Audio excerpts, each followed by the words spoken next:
Saat ini adalah periode yang selalu gaduh, apa aja gaduh. Habis maunya banyak sih, minta jabatan diperpanjang lah, yang dibungkus pura-pura rakyat yang mau, padahal pejabat yang mau. Anggaran Covid tidak teraudit jelas, 1.000 triliun kemana aja. Tambang nikel habis, uangnya bukan buat rakyat tapi dibilang kita lah yang untung. Hutang menumpuk dibilang aman lah, dan banyak lagi. Bernegara selama ini menjadi tidak menarik karena bukan adu otak bersaing karya positif terjadinya. Namun berkarya hanya satu yang boleh, yang sejalan dengan pemerintah pusat. Sementara dalam berkarya, negaranya digiring dengan hutang yang alhamdulillah hanya naik 5.000 triliun. Naiknya jumlah hutang tersebut, kalau di swasta, kalau Anda pinjam 1 triliun dalam 5 tahun harus sudah balik modal. Ini pinjam 5.000 triliun yang harusnya 5 tahun lagi hutang itu lunas dan kita punya aset produktif yang menghasilkan 1.000 triliun income per tahunnya. Kenyataannya gak jadi hal yang produktif, hanya jadi sebuah rupa saja atau bentuk, namun konsumtif. Rasanya pemborosan lagi, karena membangun memang tidak sesederhana main Lego, bangun bangunan gedung gitu doang, enggak.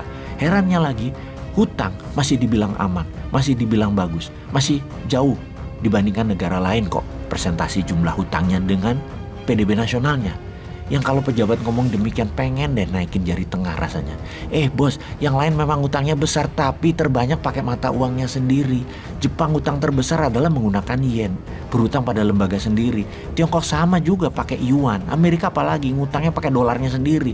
Kalaupun negara-negara itu pinjam pakai dolar atau mata uang asing yaitu dolar, deposit dolar mereka alias devisanya sudah besar di kas negaranya, alias ya seperti back to back aja. Jangan gitulah menteri rakyat kok bodohi sih.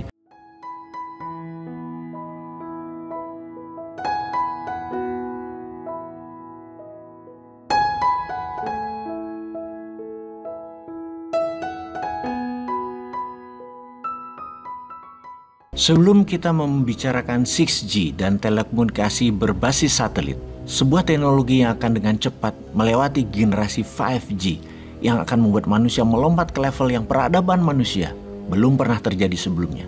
Kita tengok sebentar ke tanah air.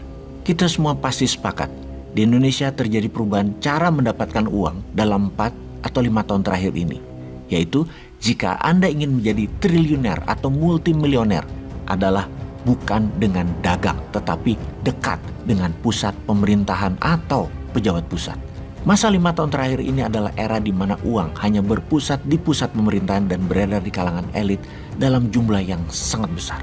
Oh maaf nih ya, kalau kalimat di awal ini membuat para pengagum pejabat sekarang, misalnya pengagum opung, pengagum pejabat yang membiarkan opung bermanuver walaupun melanggar banyak aturan, juga misalnya apa yang dilakukan adalah merugikan nation, namun karena menguntungkan pejabat di sekitarnya juga mempertebalkan kantong keluarganya, ya didiamkan aja dan Anda menjadi sebel sama bosman karena kalimat bosman super nyindir. Maaf loh ya, habis banyak yang mangkel namun gak bisa ngomong nitip lewat bosman, ya saya sampaikan. Kita lanjut ya, bener deh, saat ini adalah periode yang selalu gaduh, apa aja gaduh. Habis maunya banyak sih, minta jabatan diperpanjang lah, yang dibungkus pura-pura rakyat yang mau, padahal pejabat yang mau. Anggaran Covid tidak teraudit jelas, 1.000 triliun kemana aja. Tambang nikel habis, uangnya bukan buat rakyat tapi dibilang kita lah yang untung. Hutang menumpuk dibilang aman lah, dan banyak lagi. Bernegara selama ini menjadi tidak menarik karena bukan adu otak bersaing karya positif terjadinya. Namun berkarya hanya satu yang boleh, yang sejalan dengan pemerintah pusat.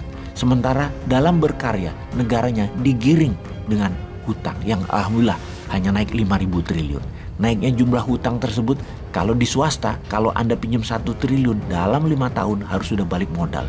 Ini pinjam 5.000 triliun yang harusnya 5 tahun lagi hutang itu lunas dan kita punya aset produktif yang menghasilkan 1.000 triliun income per tahunnya. Kenyataannya gak jadi hal yang produktif, hanya jadi sebuah rupa saja atau bentuk, namun konsumtif. Rasanya pemborosan lagi, karena membangun memang tidak sesederhana main Lego, bangun bangunan gedung gitu doang, enggak.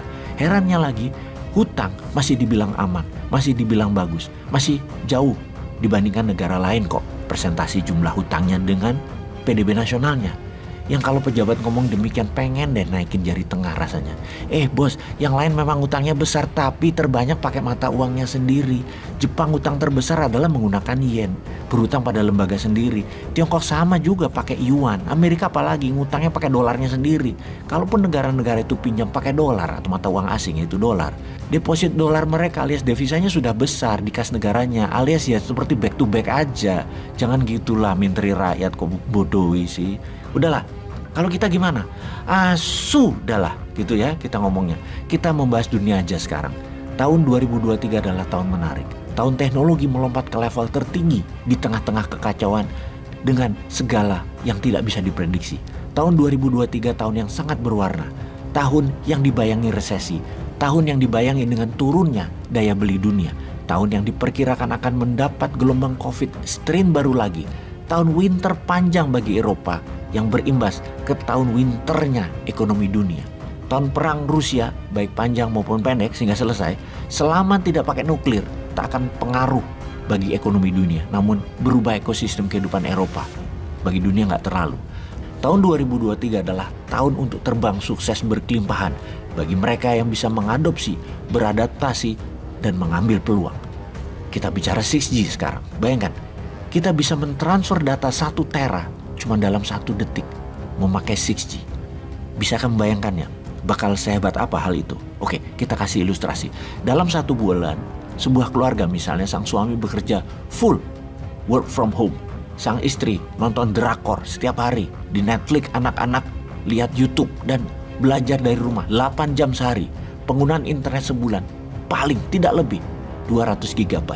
Jadi menggunakan 6G, 5 keluarga bisa disuplai kebutuhan internetnya sebulan hanya dalam waktu 1 detik. Sekali lagi, kita ulangi ya sahabat, hanya dalam waktu 1 detik.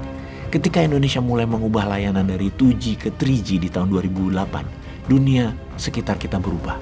Dengan 3G, orang mulai chatting memakai BlackBerry, mengirim email lewat handphone masing-masing. Keren sekali melihat email masuk sendiri ke HP dan ada notifikasinya. Lalu di tahun 2014 masuk layanan 4G. Disinilah kita mulai melihat Gojek, GoFood, Traveloka, dan startup bisnis mulai bermunculan. Kita mulai mengenal aplikasi banking. Kita melihat orang sudah jarang antri lagi di ATM. Semua memakai aplikasi banking. Saat ini sudah mulai masuk 5G yang bakal mengubah budaya kita lagi. Mobil tanpa supir atau driverless memerlukan koneksi 5G yang mana di Amerika, Eropa sudah dipakai ribuan mobil autonomous driverless sudah di jalan-jalan. Lalu akan ada Go Drone di mana kita pesan makanan tapi diantar memakai drone yang berterbangan langsung ke rumah kita. Era 5G ini juga era metaverse di mana kita bisa nonton, jalan-jalan dan sekolah di dunia virtual. Bioskop akan jadi 4D karena orang sudah terbiasa nonton di dalam metaverse ini. Sekarang dunia sedang menguji coba 6G. Dulu-duluan antara Amerika dan Tiongkok. Siapa yang akan memulai dan menguasainya? Bakal seperti apa dunia kalau era 6G ini diterapkan? Dengan 6G di tahun 2025 kita akan memiliki chips dengan jumlah koneksi 100 miliar sama dengan jumlah neuron saraf di otak manusia. Artinya komputer sudah bisa berpikir dan belajar seperti manusia. Era 6G ini adalah era robotik di mana kita akan melihat robot di mana-mana melayani manusia. Robot masak, mengantar makanan di restoran, mengobati orang sakit, dan semua robot ini terkoneksi satu sama yang lain dan saling belajar. Inilah zaman yang harus diantisipasi oleh umat manusia karena manusia tetap punya keunggulan dari robot dalam berpikir pakai 6G. Karena manusia memiliki wisdom atau kebijaksanaan. Kebijaksanaan yang dipunyai setiap manusia karena berhati dan berpikir, yang saat ini dicoba dimatikan oleh para buzzer rupiah agar membuat manusia Wakanda jadi robot. Jadi sesungguhnya yang unggul bukan Tiongkok dan Amerika dalam membuat robot 6G, karena di Wakanda sudah duluan membuat robot pakai buzzer rupiah.